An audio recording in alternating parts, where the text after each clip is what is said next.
अपनी बच्चियों को बचा लो, ये अलका लांबा की चेतावनी है या कोई गंभीर सच्चाई? देखिए क्या कहा उन्होंने कैमरे के सामने। पूरा सच जानकर आप भी सोचने पर मजबूर हो जाएंगे। जब मीडिया के कैमरे ऑन थे तब अलका लांबा ने कह दी दिल दहला देने वाली बात। क्या है इसके पीछे की कहानी, जानिए इस एक्सक्लूसिव वीडियो में। क्यों बोली अलका लांबा बेटियों को बचाओ? क्या कोई बड़ा खुलासा होने वाला है? इस वीडियो को जरूर देखें और सच्चाई तक पहुंचे। बचाओ अपनी बच्चियों को, इस अपील के पीछे क्या है राजनीतिक तूफान? साथियों, मैं और मेरे जैसी करोड़ों बेटियां हैं, भारत की बेटियां हैं, उस भारत की बेटियां जिसे भारत नहीं भारत मां कहा जाता है। और आज इस बात को मैं पूरी जिम्मेदारी के साथ, दुख और चिंता के साथ मुझे कहना पड़ रहा है कि भारत बेटियों के लिए, महिलाओं के लिए, खासतौर से नाबालिग बेटियों के लिए भारत अब सुरक्षित नहीं रहा है। मुझे मालूम है बात निकलेगी तो दूर तक लग जाएगी कि अलका लांबा महिला कांग्रेस की राष्ट्रीय अध्यक्ष ने यह कहा है कि वो भारत जिसे भारत माता कहा जाता है, वो भारत अब बेटियों के लिए सुरक्षित नहीं है। इस बात को कहने के लिए एक नहीं अनेकों बिहार कुशासन काल चल रहा है। बिहार में कुशासन काल, शुरुआत बिहार से करूंगी, आऊंगी हिंदुस्तान की भाजपा की डबल इंजन की सरकारों के पूरी तरह से बेनकाब करूंगी। ये मैं नहीं, नेशनल क्राइम रिकॉर्ड ब्यूरो के आंकड़े, तथ्य, सबूतों के साथ आई हूं, संसद में दिए जानकारी के लेकर आई हूं। 25 मई को मुजफ्फरपुर जिले के अंदर 9 वर्ष की दलित बेटी के साथ क्या हुआ आज सब जानते हैं। बलात्कार होता उस बच्ची का, उस पे वार होते, मात्र 9 साल की मासूम बच्ची के साथ ये सब हुआ, बलात्कार हुआ। उसके बाद सरकार ने क्या किया, प्रशासन ने क्या किया, पुलिस ने क्या किया, अस्पताल में क्या हुआ। और ये एक बच्ची नहीं है, लाखों बच्चियां इसी तरह की, इसी सिस्टम का शिकार, बलात्कार की शिकार हुई, पर सरकारी सिस्टम का भी शिकार हुई है। भूखे भेड़िए, हवस के भूखे भेड़िए खुलेआम घूम रहे हैं, बेटियों को नोच रहे हैं। और ये सरकार बेटियों को नहीं, भूखे भेड़ियों को बचाने में लगी हुई है। बिहार में डबल इंजन की सरकार, प्रधानमंत्री नरेंद्र मोदी जी अभी दोबारा बिहार गए और ये मात्र 9 साल की बच्ची को पटना एम्स में शिफ्ट करने में देरी क्यों ही पता चला कि देश के प्रधानमंत्री नरेंद्र मोदी जी का बिहार का दौरा है। उस दौरे के चलते उस बच्ची को समय रहते पटना शिफ्ट नहीं किया गया।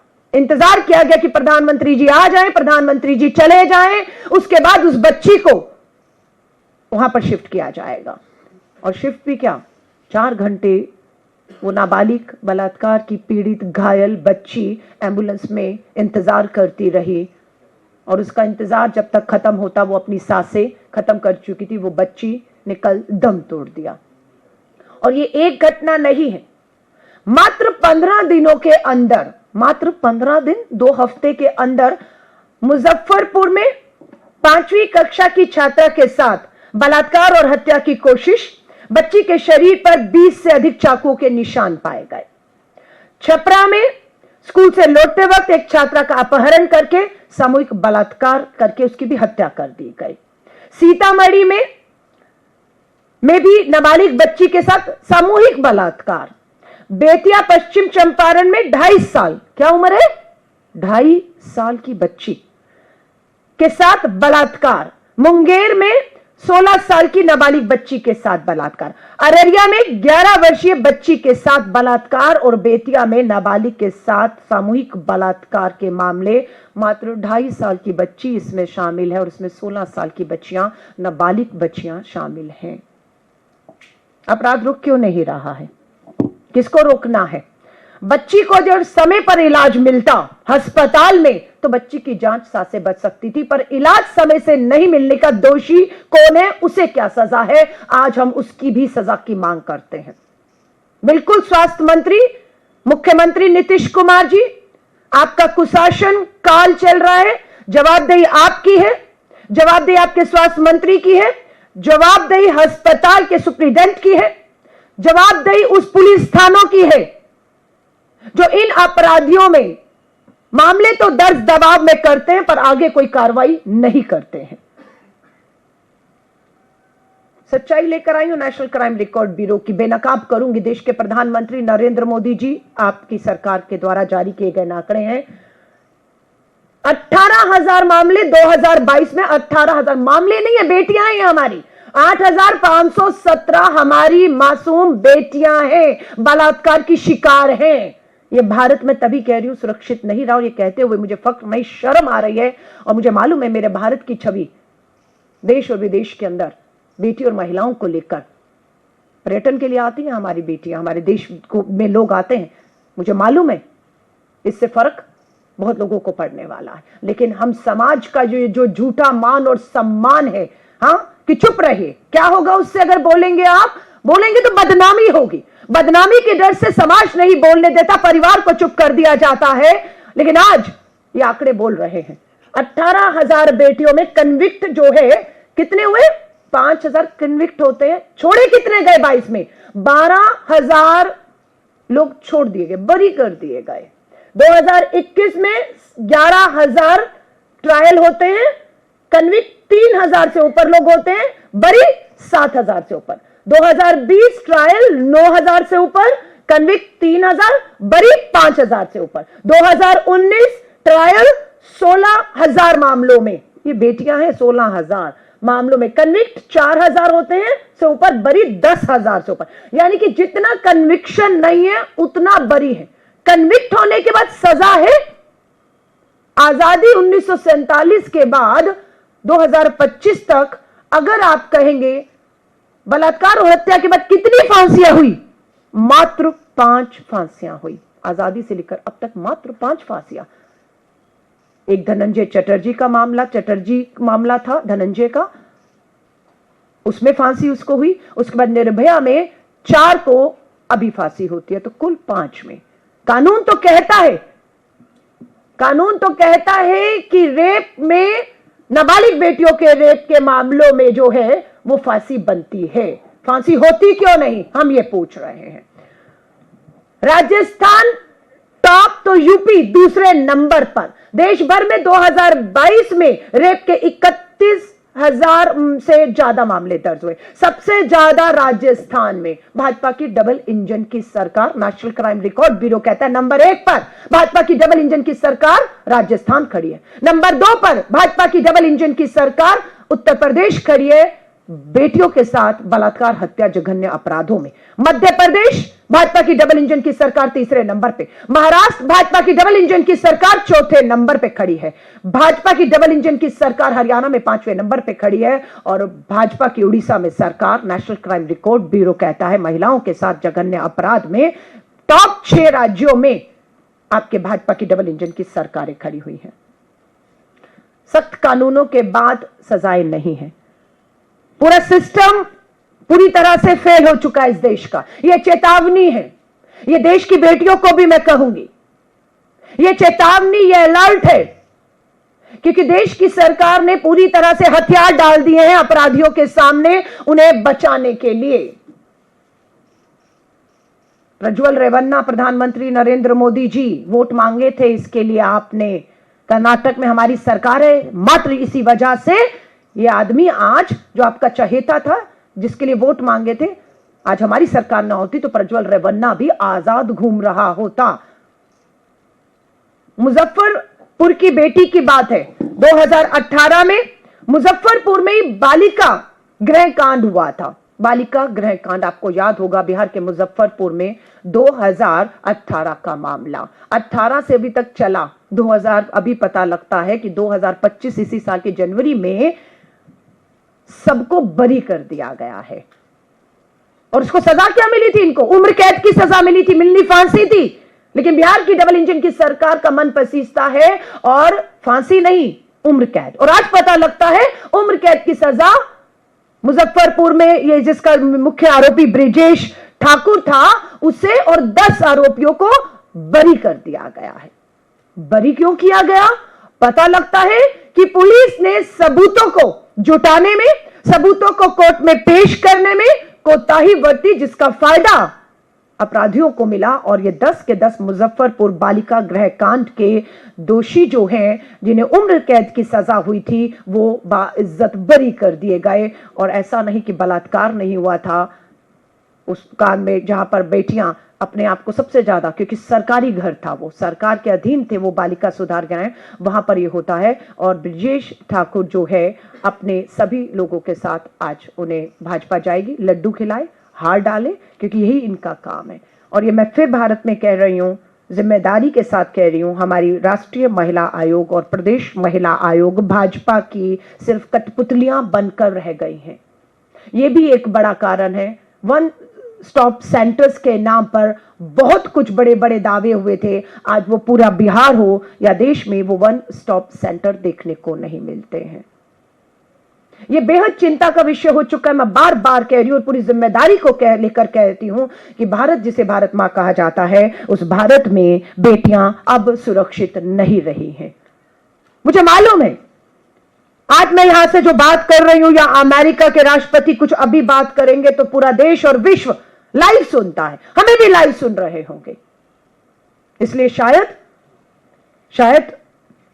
भारत की छवि, भारत की झूठी शान, भारत बेटियों के लिए सुरक्षित है, भारत में कोई अपराध नहीं है, ये अगर मैं कहूंगी तो मैं अपनी उन लाखों बेटियों के साथ धोखा और अन्याय करूंगी जो आज भी न्याय की आस लगाए बैठे हैं और उन्हें न्याय नहीं है। बिहार में नेशनल क्राइम रिकॉर्ड ब्यूरो का आंकड़ा कहता है कि देश में मात्र 410 protection of children from sexual offence, नाबालिग बच्चियों के साथ बलात्कार के बाद जो अदालतें हैं, 410 अदालतें हैं। और मामले कितने हैं? मामले लाखों में हैं।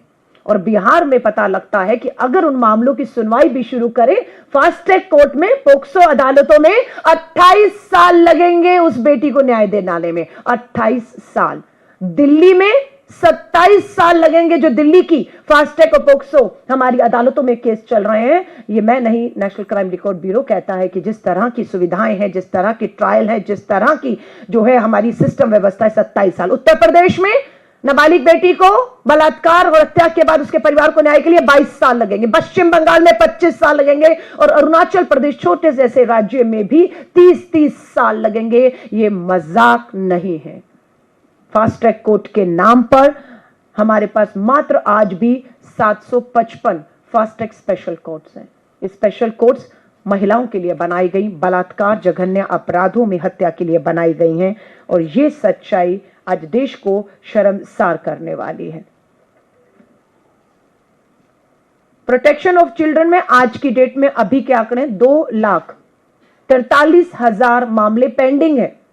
ये पेंडिंग है और इनमें कन्विक्शन 3% है, मात्र 3% है। और फांसी तो आपको मैंने कहा आजादी से लेकर अब तक 5 को हुई है। ये सरकार पूरी तरह से बेटियों के साथ नहीं खड़ी है, न्याय के लिए नहीं खड़ी है। ये अपराधियों और दोषियों के साथ पूरी खड़ी है। सिर्फ ये एकमात्र कारण है कि इस देश में बेटियां सुरक्षित नहीं हैं और अपराधियों के जो हौसले बढ़ रहे हैं। 2023 को लेकर आंकड़े सामने आए हैं जो बताते हैं कि मात्र 2023 में 2,67,000 मामले और नए दर्ज हुए हैं। यानी कि हर साल लाखों मामले दर्ज हो रहे हैं और करोड़ों मामले पेंडिंग पड़े हैं। बिहार सबसे बड़ा, क्योंकि चुनावी राज्य, इसलिए प्रधानमंत्री नरेंद्र मोदी जी और सब भाजपा के बड़े नेताओं का वही आना जाना है। आप भी कहेंगे बिहार ही क्यों, दूसरे राज्य भी हैं, बिल्कुल भाजपा के डबल इंजन शासित राज्यों के मैंने नाम लिए, बिल्कुल नाम लिए हैं। वहां क्यों नहीं हम ज्यादा उस मुद्दे को उठाते? क्योंकि प्रधानमंत्री मोदी जी वहां नहीं जा रहे हैं, भाजपा के नेता वहां नहीं जा रहे हैं। उन्हें अगर हमें घेरना है, सवालों के कटघरे में खड़ा करना है, उन्हें हमें शर्मिंदा करना है, तो वो बिहार की धरती, डबल इंजन की भाजपा की सरकार, कुशासन काल नीतीश कुमार जी का और प्रधानमंत्री नरेंद्र मोदी जी से वही जवाबदेही पूछेगी। पहचान वाले ही दुष्कर्मी हैं, ये बताते हैं कि 2022 में 31,000 मामले अगर दर्ज हुए तो उसमें से 31,000 में 30,000 मामले जान पहचान के लोगों ने किए हैं। तो यानी कि साफ होता है कि अपराधी को ढूंढना, खोजना, पकड़ना, सजाएं देना मुश्किल काम नहीं है, क्योंकि अपराधी अनजान नहीं है।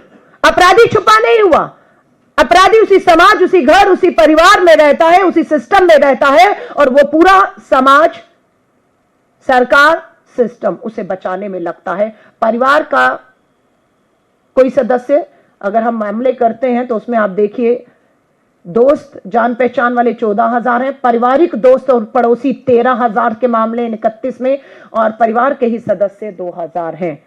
क्यों फांसियां नहीं हो रही हैं? परिवार, दोस्त, पड़ोसी, रिश्तेदार से ज्यादा भरोसा तो बच्चियां किसी पर नहीं कर सकती हैं। और मैं फिर कह रही हूं, ये मामला बहुत गंभीर हो रहा है। मैं देश को कहूंगी, ये चेतावनी है। निकलिए बाहर और सुरक्षित कर लीजिए अपनी मासूम नाबालिग बेटियों को, क्योंकि सरकार नपुंसक हो चुकी है। सरकार ने हाथ खड़े कर दिए हैं। सरकार जिम्मेदारी लेने से इनकार कर चुकी है। सरकार अपराधियों के साथ खड़ी है। सरकार खोखले झूठे नारे देकर आपको गुमराह कर रही है। बेटी बचाओ, हमारा देश के प्रधानमंत्री जी से एक ही सवाल है, मोदी जी मन की बात आप करते हैं, महिलाओं पर हो रही देश में दरिंदगी की बात कब करेंगे? इन दरिंदगी की शिकार बेटियां जिन्हें समय पर इलाज बिहार में नहीं मिला, उन्हें कब मिलेंगे? कब मिलेंगे जिन्हें थानों में पुलिस आपकी फेल हो रही है अदालतों में सबूत पेश करने में, और अपराधी एक के बाद एक बरी हो रहे हैं। सो ये चेतावनी है, ये गंभीर स्थिति बन चुकी है। और मुझे लगता है एक होता है ना रेड अलर्ट, आपातकाल, ये बिल्कुल वही है हमारे देश की बेटियों के लिए, और उस देश में जिस भारत को हम भारत माता कहते हैं। ये दुख और चिंता की बात है।